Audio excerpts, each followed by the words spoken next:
बातमी पावसाची आहे, सिंधुदुर्गातून आहे. कारण सिंधुदुर्गामध्ये सुद्धा आता आज पावसाचा रेड अलर्ट जारी केलेला आहे.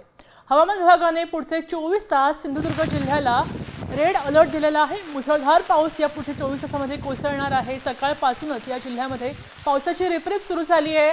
आता संपूर्ण दिवसभर हा पाऊस कोसळेल आणि म्हणूनच रेड अलर्ट दिलेला आहे. नद्यांच्या पाणी पातळीत सुद्धा मोठी वाढ झालेली पाहायला मिळते. सिंधुदुर्गातल्या घटना आहेत. आपण पाहू शकतोय की रस्त्यांना नदीचं स्वरूप आलेलं आहे. नद्यांची पाणी पातळी वाढलेली आहे.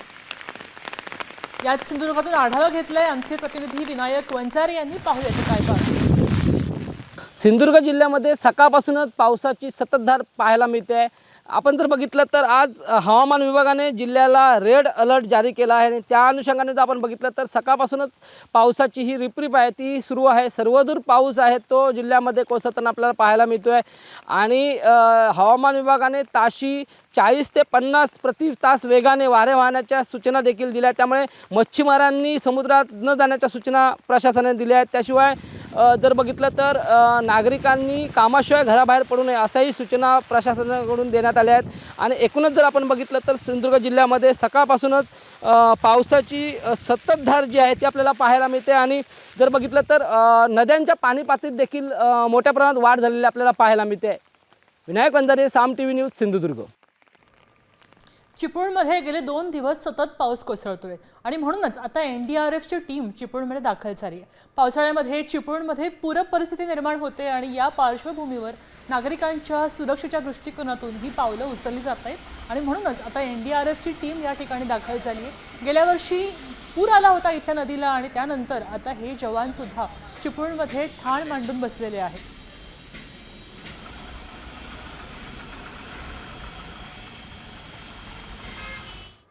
तर पुणे शहरामध्ये उपनगरामध्ये पावसाचा जोर वाढलेला आहे.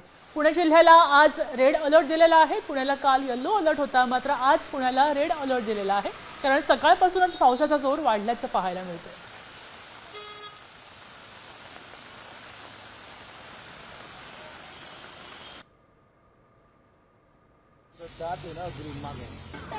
पुण्याला पावसानं झोडपल्याचं पाहायला मिळतंय. मुसळधार पावसामुळे इथल्या खराडी भागामध्ये अनेकांच्या घरात पाणी शिरलं. मुसळधार पावसानं रस्ते सुद्धा पाण्याखाली गेले आहेत.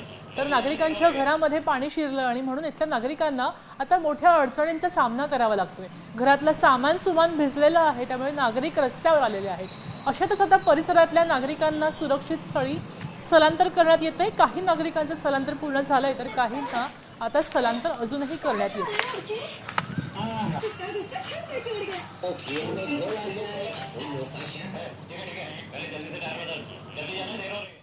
पुण्यातच मुळशीजवळ जो चाले पूल आहे तो आता पाण्याखाली गेल्याचं पाहायला मिळतंय.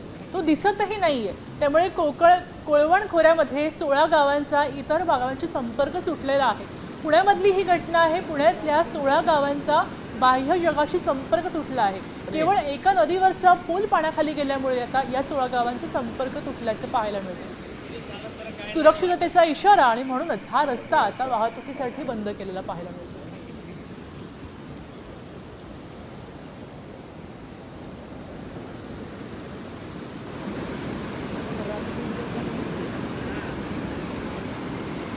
पुण्यात सलग 3ऱ्या दिवशीही पावसाने जोर तेवढाच कायम ठेवला आहे.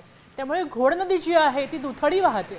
कायमच ही कोरडी ठाक असते, मात्र आज ही घोड नदी खळखळ वाहताना पाहायला मिळते. इतिहासामध्ये पहिल्यांदाच घोड नदीला मे महिन्यात पूर आलेला आहे. अगदी मे महिन्यातच मेच्या शेवटच्या आठवड्यात ही दुथडी वाहताना आपल्याला दिसते. घोड नदीची दृश्य आहेत.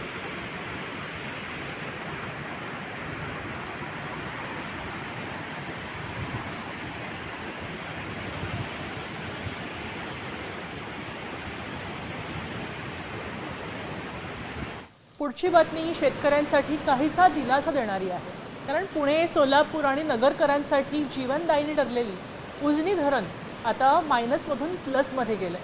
पुणे जिल्ह्याच्या घाटमाथ्यावर आणि उजनी धरणाच्या पाणलोट क्षेत्रामध्ये गेल्या आठवड्याभरापासून पाऊस कोसळतोय. सध्या दौंड बंधाऱ्यातून उजनी धरणामध्ये 26,106 क्युसेकनं पाणी येतं आणि त्यामुळे उजनी धरणाची पाणी पातळी झपाट्यानं वाढते.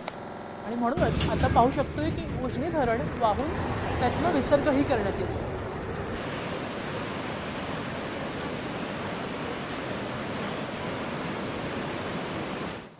पुणे शहरासह जिल्ह्यामध्ये मुसळधार पाऊस सुरूच आहे. मात्र धरण पाणलोट क्षेत्राचा पावसाचा जोर कमी आहे, त्यामुळे पुणे शहराला पाणी पुरवठा करणाऱ्या धरणांच्या पाणीसाठ्यामध्ये तेवढी म्हणावी तेवढी वाढ झालेली नाहीये. ग्राफिक्सच्या माध्यमातून आपण एक नजर टाकूया की धरणांच्या पाणीसाठ्यावर कोणत्या धरणामध्ये किती पाणी आहे.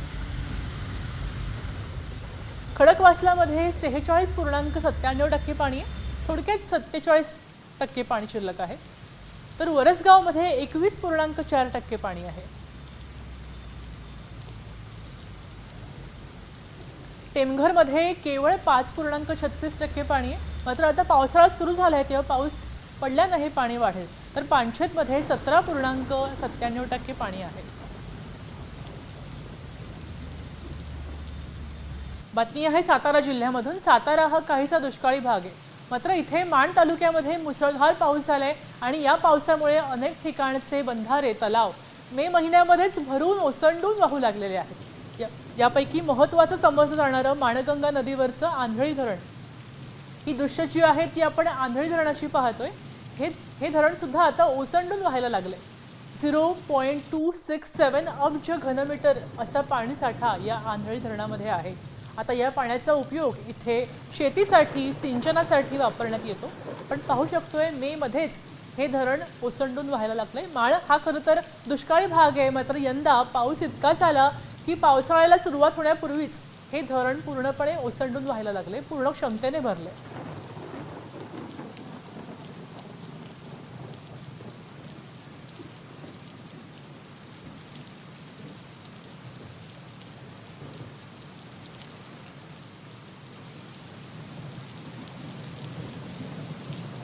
साताऱ्यानंतर आता कोल्हापुरातही मुसळधार सुरू आहे. राजाराम बंधाऱ्यासह 13 बंधारे पाण्याखाली गेलेले आहेत. पंचगंगा, कासारी, दूधगंगा आणि भोगावती नदीवरचे 13 बंधारे पाण्याखाली गेल्याचं समजतंय.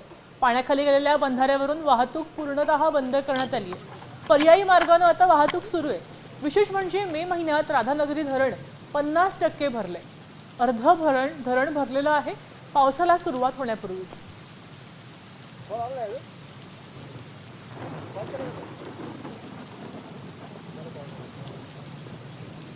तर राधानगरी धरणाच्या पाणीसाठ्यामध्येही मोठी वाढ झालेली पाहायला मिळते. कोल्हापूर जिल्ह्यामध्ये हे धरण आहे. राधानगरी धरण निम्म भरल्याचं कळतंय. 50% पाणी त्याच्यामध्ये जमा झालंय. पाणीसाठा 3.96 TMC इतका होता, मात्र तो आता 8.36 TMC इतका झालेला आहे. तब्बल 5 TMC ने पाणी इथलं वाढलेलं आहे.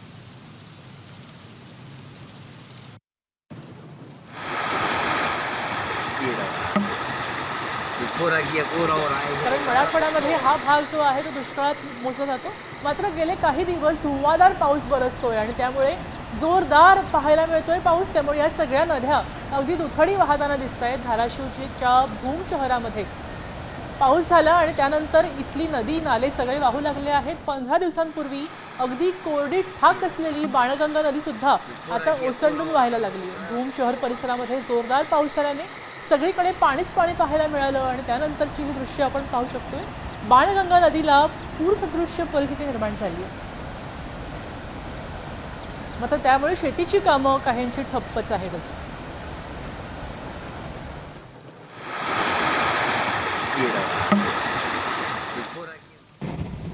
पुढे सोलापूरमध्ये बातमी आहे, कारण या ठिकाणी जोरदार पाऊस अजूनही सुरू आहे. भोगावती नदीचे दृश्य आपण पाहतोय. दुथडी वाहते ही नदी. मागच्या अनेक महिन्यांपासून भोगावती नदी संपूर्णपणे कोरडी पडली होती. ही बारमाही नदी नाही आहे, ही केवळ पावसाळ्यामध्ये वाहते. मात्र आता मे महिन्यातच भोगावतीच्या आजूबाजूला राहणाऱ्यांनी पहिल्यांदाच आयुष्यामध्ये मे महिन्यामध्ये दुथडी भरून वाहणारी भोगावती पाहिली असेल. मात्र तरीही सोलापूर जिल्ह्यामध्ये सुरू असणाऱ्या या मान्सूनच्या पावसामुळे भोगावती नदी तुडुंब भरून वाहताना पाहतोय आपण. दरम्यान या नदीकाठावरच्या वाळूज, मणगोली, तळवडे, ढोराळे, यावर्ली, इर्लेवाडी, इर्ले, साकच या गावांना आता सावधानता बाळगणं गरजेचं आहे असं प्रशासनाने सांगितलं आहे. गेल्या 40 वर्षांच्या काळामध्ये पहिल्यांदाच मे महिन्यामध्ये भोगावती नदी दुथडी वाहत असताना चित्र आपल्याला पाहायला मिळतं.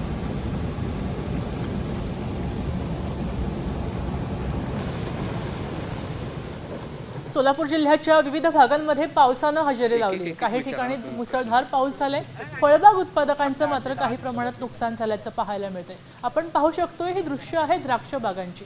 द्राक्ष बागांचे वेल अत्यंत नाजूक असतात, त्यांची मुळं नाजूक असतात. मात्र मुळाशी पाणी साचल्यामुळे या संपूर्ण बागेचं नुकसान झालेलं आहे. त्यामुळे द्राक्ष बागायतदारांना मोठा फटका बसलेला आहे.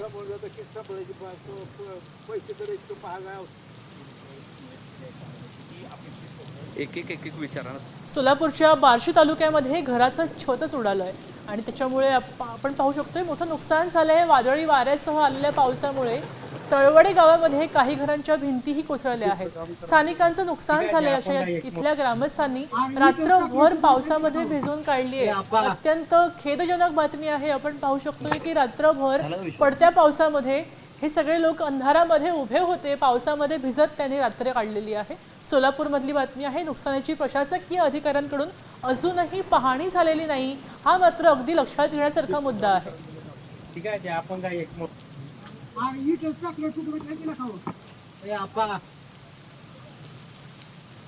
मुसळधार पावसामुळे करमाळा तालुक्यामध्ये आता पिकांचं नुकसान झालेलं पाहायला मिळतंय. केळी खाली पडलेल्या आहेत, जमीनदोस्त झालेल्या आहेत. शेतफळ चिखलठाण या भागातल्या केळी पिकाला पावसाचा मोठा फटका बसलाय. शेतकरी तुकाराम पोळ यांच्या काढणीस आलेल्या 2 एकर केळी बागेचं नुकसान झालंय. आदित्य उद्धव ठाकरेची नक्कल चेहरे बघा आणि मग दुसऱ्यावर टीका करावी ना. चेहरे आरशात नीट बघा, नाही तर व्हिडिओ काढतात त्यांना सांगा, दाखवा.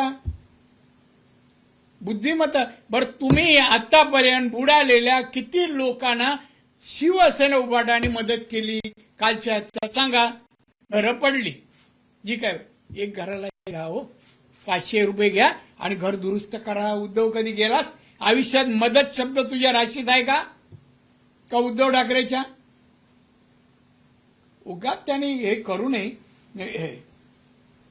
सारखं त्यांनी अमित शाह आणि मोदी आठवतात. यांनी अजून बाळसं घेतला नाही. आदित्य ठाकरे, अमित शाह, ते असे ते अमुक. अरे नको रे नाव घेऊ. कठीण अडचणीत येशील तू. त्यांना अजून लागू नको संजय राऊतच्या. तो काय महात्मा झाला, जेलमध्ये जाऊन आला भ्रष्टाचाराच्या आरोपाखाली, सेक्शन खाली, आणि पुस्तक काढलं. जसं काय फार कुठल्या तरी मोठ्या संग्रामात जाऊन आला देशासाठी, लोकांसाठी, आणि म्हणून पुस्तक काढलं. आणि त्याची काय कौतुक. अरे तू कशासाठी गेला? त्या पाटणकर बाईंना विचारा ना, काय काय केलंस त्या गोरेगावच्या सोसायटीत. त्याच्यावर येणार आहे मी. कोण होता?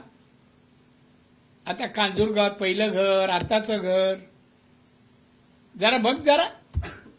कोणाविरुद्ध? अमित शाह. काय म्हणे यांचं सरकार आहे 10.5 वर्ष, काय केलं तुला दिसत नाही? आपला देश भारत जागतिक अर्थव्यवस्थेत आता 4थ्या नंबरवर आला.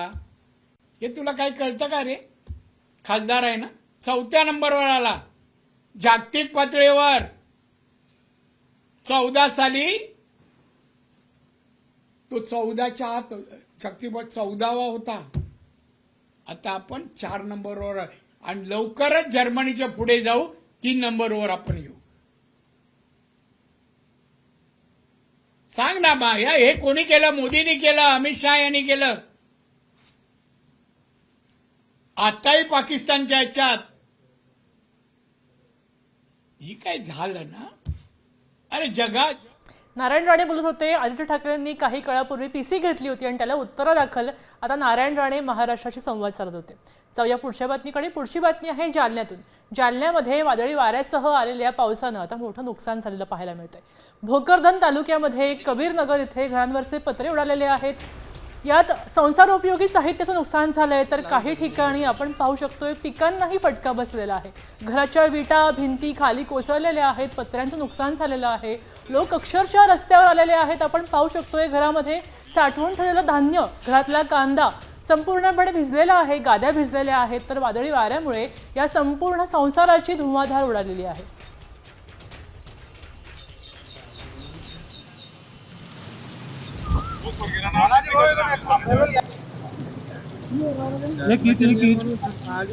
बातमी आहे नंदुरबारमधून. नंदुरबारच्या शहादा तालुक्यामध्ये पावसानं थैमान घातल्याचं पाहायला मिळते. इथेही घरांच्या भिंती कोसळलेल्या आहेत. नागरिकांचं मोठ्या प्रमाणावर नुकसान झालं आहे. मंदाना आणि गोगापूर गावातल्या घरांचे पत्रे उडालेले पाहायला मिळत आहेत. इथे मोठं नुकसान झालंय. आपण पाहू शकतोय की विजेचे खांब सुद्धा खाली कोसळलेले आहेत. नागरिकांचं, स्थानिकांचं आणि गावाचंच एकंदर मोठं नुकसान झालेलं आहे. घराचे पत्रे उडालेले आहेत. डोळ्यासमोरून आपला संसार वाहून गेला. आता जगायचं कशासाठी, जगायचं कसं, असा सवाल इथले मायबाप उपस्थित करतायत. मायबाप सरकारनं मदत करावी अशी गावकऱ्यांची मागणी आहे. रोजीची प्लेट गायीवर पडला, गाय कापली गेली चक्रीवादळामुळे. काय आता अवस्था काय आहे? गाय वाचेल का? काही वाट नाही वाच. काही वाट तरी कितीक गाय म्हणजे कितीक नुकसान झालं? गाय कितीला गेले? किमतीची गायची किंमत आतापर्यंत 60,000 रुपये. 60,000. पंचनामा झाला नाही अजून. नाशिकच्या निफाडमध्ये सुद्धा पावसानं धुमाकूळ घातल्याचं पाहायला मिळतं. लासलगावच्या देशमाने परिसरामध्ये नदी नाल्यांना पूर आलेला आहे. पावसानं देशमाने परिसरात कांदा उत्पादक शेतकऱ्यांचं मोठं नुकसान केलंय. कांदा खराब झालेला आहे. अगदी काढणी करून ठेवलेला कांदा संपूर्णपणे भिजला आणि त्याच्यामुळे शेतकऱ्यांचं लाखोंचं नुकसान झालेलं आहे. सगळाच कांदा आता वाया गेल्याचं पाहायला मिळतंय. शेतामध्येच, ज्या शेतामध्ये हा कांदा पिकला त्या शेतामध्येच या कांद्याला शेवटचे दिवसही पाहावे लागत आहेत.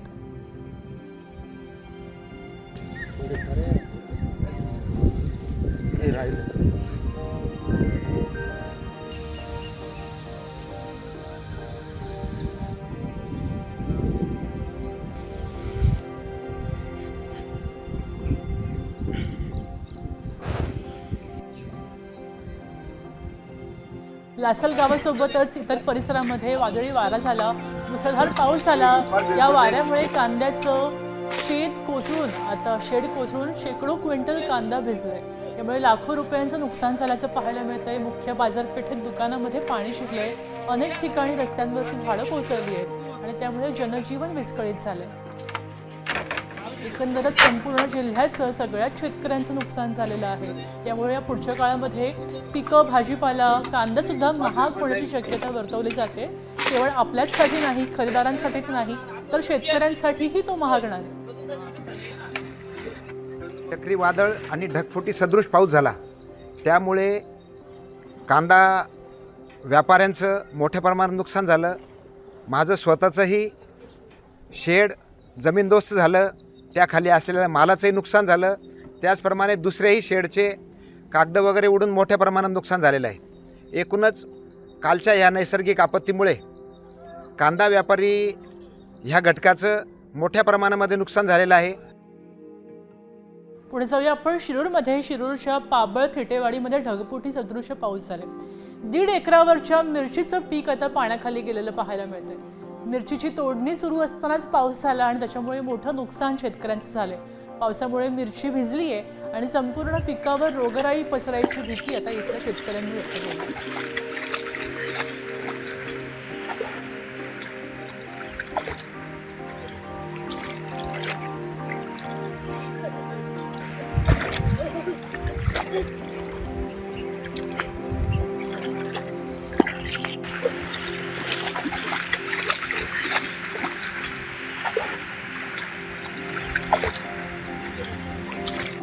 बातमी सिंधुदुर्गातून आहे. पावसाला सुरुवात झाली आणि इथल्या आंबोली धबधबा आणि कावळे 7 पॉइंट इथं पर्यटकांची गर्दी पाहायला मिळते. आंबोली मुख्य धबधबा मोठ्या प्रमाणात प्रवाहित झाला नसला तरी सुद्धा पर्यटकांचा ओघ मात्र इथे पाहायला मिळतो. सध्या आंबोली घाटामध्ये धुकं पाहायला मिळतंय. इथं आल्हाददायक वातावरण आहे. त्यामुळे अनेक पर्यटक खुशीने पावसाळा एन्जॉय करण्यासाठी आंबोली घाटामध्ये येताना दिसत आहेत.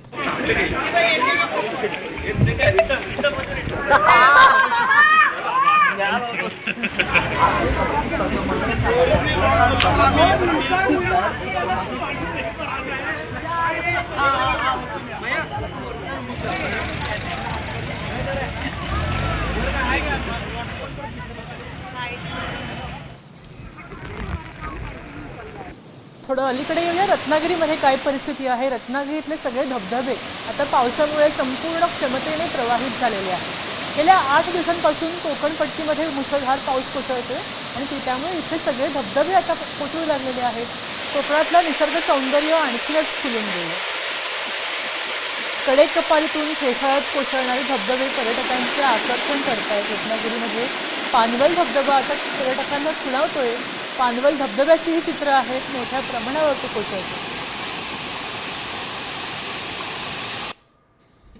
आपण एखाद्या स्वर्गाची कल्पना करू, अगदी तशाच पद्धतीनं आता माळशेज घाटाचं चित्र आताचं रूप आपल्याला पाहायला मिळतं. सध्या या घाटामध्ये दाट धुकं आहे, ढग दाटून आलेले आहेत.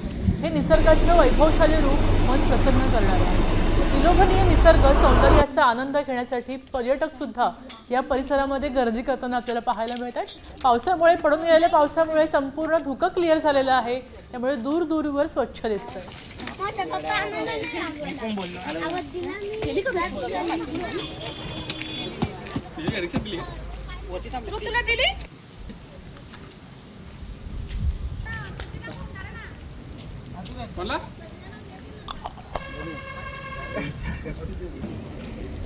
माळशेज घाटातली दृश्य आहेत. अत्यंत विहंगम दृश्य पाहायला मिळत आहे.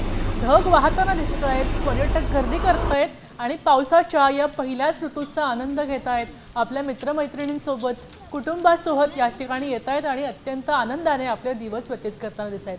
पहिला पाऊस कोसळून गेल्यानंतर धुकं क्लिअर झाल्यामुळे दूर दूरचे डोंगरही दिसत आहेत. त्यामुळे पर्यटकांना चालना मिळालेली आहे. बातमी राजकीय वर्तुळातून आहे. राज्य मंत्रिमंडळाची जी बैठक होणार होती त्या बैठकीला आता सुरुवात झाली आहे. मुंबईचा महाराष्ट्रामध्ये झालेल्या अतिमुसळधार पावसामुळे राज्यभर झालेलं नुकसान आता या बैठकीमध्ये चर्चा होण्याची शक्यता आहे. या बैठकीला सुरुवात झाली आहे. सगळे लोक आलेले आहेत. अतिवृष्टीमुळे शेतीला सुद्धा मोठा फटका बसला आहे. तेव्हा त्यांचे पंचनामे करून देण्याची मागणी सतत शेतकऱ्यांकडून केली जात होती. याबाबत सुद्धा आता अद्यापन मदत जाहीर झाली नसल्यानं या राज्य मंत्रिमंडळाच्या बैठकीतून मदतीबाबतचा निर्णय घेण्याची शक्यता आहे. काही काळांपूर्वी कृषी मंत्री कोकाट यांनी याबाबत संकेत दिले होते, मात्र तशी अधिकृत माहिती मिळाली नव्हती. आता या बैठकीमध्ये त्यावर चर्चा व्हायची शक्यता आहे. गेल्या काही दिवसांपासून सातत्यानं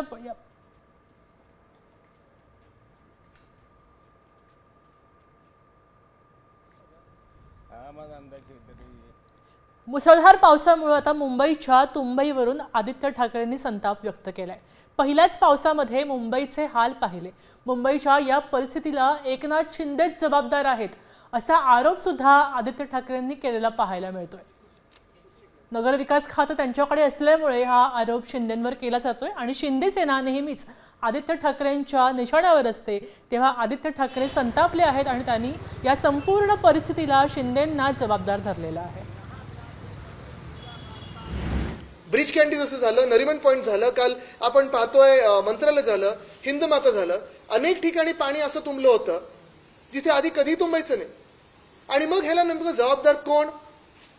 तर मी अर्थातच भ्रष्टनाथ शिंदे ह्यांना जबाबदार धरीनच, कारण त्यांचा भ्रष्टाचार हा सगळीकडे दिसायला लागलेला आहे.